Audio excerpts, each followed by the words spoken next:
तो last task हमने अपना कंप्लीट कर लिया। तो उसके अंदर हमने एक स्टार को जो है रैंडम पोजीशन पे मूव कराते थे।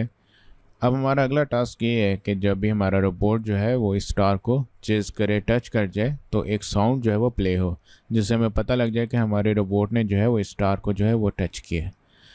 किस तरह से मैं आपको एक सैम्पल इसका यहाँ पे दिखाता हूँ प्ले करके।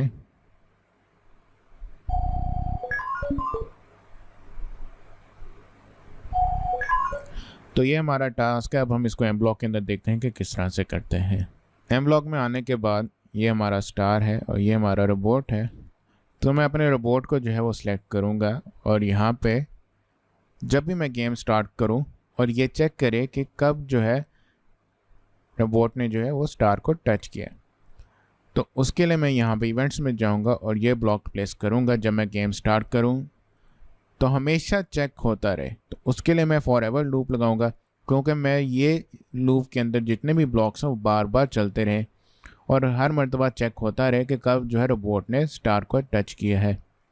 अब मैं कंट्रोल के अंदर ही इफ़ की कंडीशन है ये वाला ब्लॉक यहाँ पे प्लेस करूँगा। इसका क्या मतलब है, इफ़ अगर कंडीशन जो है अंदर हम प्लेस करेंगे कि अगर रोबोट ने जो है वो स्टार को टच किया है, तो यहाँ पे हम साउंड जो है वो प्ले करें।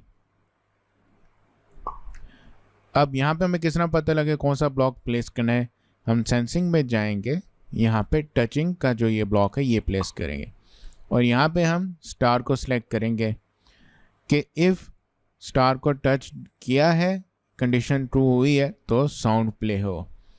अगर स्टार को टच नहीं किया तो कुछ भी ना हो और हर मर्तबा जो है ये चेक होता रहे। तो अब हम अपने कोड को जब प्ले करके देखते हैं, हम गेम स्टार्ट करते हैं। इसके अंदर अब हम रोबोट को मूव करते हैं।